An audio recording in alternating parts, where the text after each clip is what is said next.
10 नवंबर 2025 को Lal Qila metro station के पास हुए कार धमाके की जांच इन्वेस्टिगेशन के बारे में पूछ रहे हैं।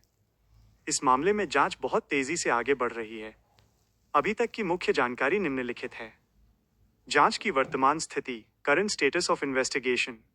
मुख्य संदिग्ध की पहचान।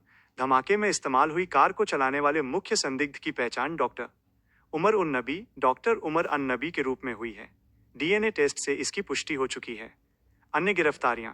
फरीदाबाद से एक आतंकी मॉड्यूल का पर्दाफाश हुआ है, जिसमें डॉक्टर मुजम्मिल और आदिल रादर जैसे लोग गिरफ्तार किए गए हैं। इनके पास से भारी मात्रा में विस्फोटक सामग्री एक्सप्लोजिव्स बरामद हुई है। आतंकी नेटवर्क से संबंध।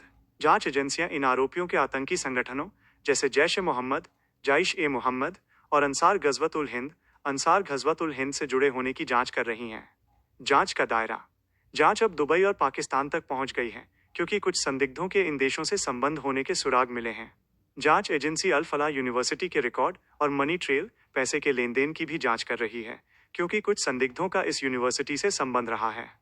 जांच एजेंसियां इस साजिश में शामिल अन्य 32 वाहनों को तैयार करने की योजना का भी खुलासा कर रही हैं, जिनमें विस्फोटक भरे जाने थे। संक्षेप में, जांच अपने शुरुआती और गहन चरण इंटेंसिव फेज में है, जिसमें मुख्य संदिग्ध की पहचान हो चुकी है और एक बड़ा आतंकी टेरर मॉड्यूल पकड़ा गया है। विभिन्न केंद्रीय एजेंसियां और दिल्ली पुलिस इस मामले की जांच में जुटी हुई हैं। 2025 को लाल किला मेट्रो स्टेशन के पास हुए कार धमाके के बाद सरकार और सुरक्षा एजेंसियों ने कई महत्वपूर्ण कार्रवाई एक्शंस की हैं। विस्फोट के बाद की गई मुख्य कार्रवाई। Actions taken post blast. क्षेत्र, कार्रवाई, एक्शन, विवरण, डिटेल्स। सुरक्षा और जांच। राष्ट्रीय जांच एजेंसी एनआईए को सौंपा गया। दिल्ली पुलिस की स्पेशल सेल ने प्रारंभिक जांच के बाद मामले की गंभीरता को देखते हुए इसे तुरंत एनआईए को सौंप दिया।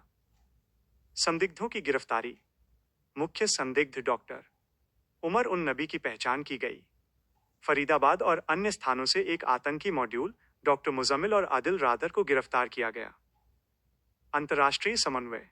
इंटरपोल के माध्यम से पाकिस्तान और दुबई में संदिग्धों के संपर्कों की जांच शुरू की गई। दिल्ली में सुरक्षा व्यवस्था।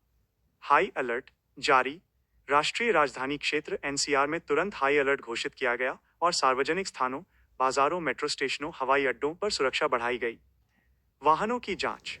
दिल्ली में प्रवेश करने वाले और बाहर जाने वाले सभी वाहनों की सघन तलाशी, थरो चेकिंग शुरू की गई। खासकर बिना नंबर प्लेट वाली और संदिग्ध कारों पर ध्यान केंद्रित किया गया।